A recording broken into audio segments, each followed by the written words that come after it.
When I was elected to the Senate, I told you I'd work hard every day to restore the basic bargain on which this country was built. That if you work hard and play by the rules, you can get ahead. That remains my commitment and has guided the actions that I've taken. On day one, we opened 5 offices across the state of New Mexico to serve you and your families.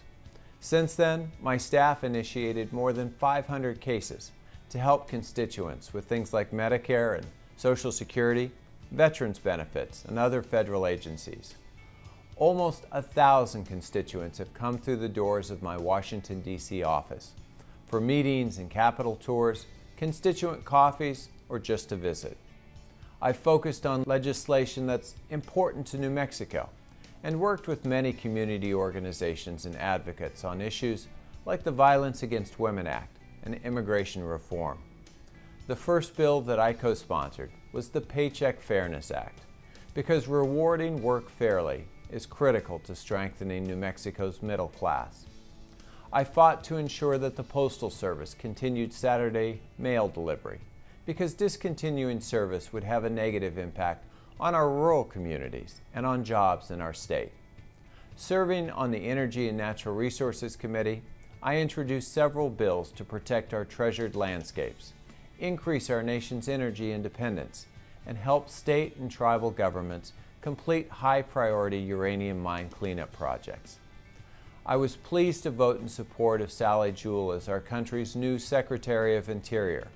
As a fellow engineer, I'm confident that Ms. Jewell will use science as her guide in addressing the challenges that lie ahead for our country. Last month, Senator Jeff Bingaman and I joined President Barack Obama at a National Monument Proclamation signing ceremony in the Oval Office to establish the Rio Grande del Norte in northern New Mexico as one of our nation's newest national monuments. This was a historic day for our state and our country. President Obama has ensured that the Rio Grande del Norte will be preserved as a national monument for generations to come. Conservation and a growing economy are inextricably linked.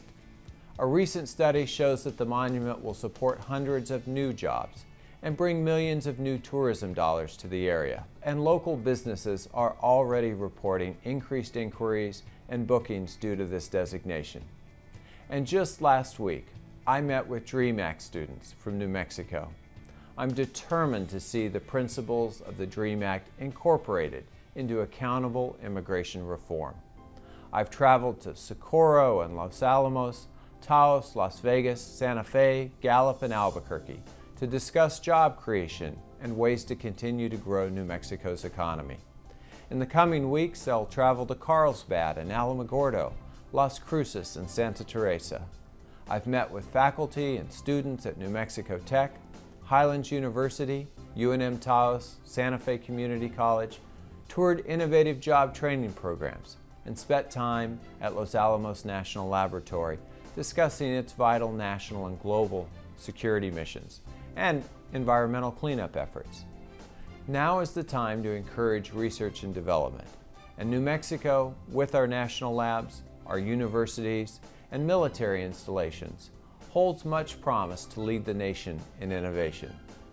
I remain committed to reducing our deficit in a balanced way.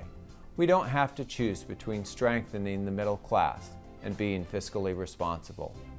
And yes, I believe compromise and bipartisanship are possible. Despite our differences, there are issues that both parties can come together and find common ground to support. I saw it when we passed the Violence Against Women Act, and hopefully we can continue seeing it with immigration reform and manufacturing policy. Now is a time for reason and for pragmatic solutions to grow our economy from the middle class out. Our kids, yours and mine, deserve nothing less. Together, there is little New Mexico cannot achieve.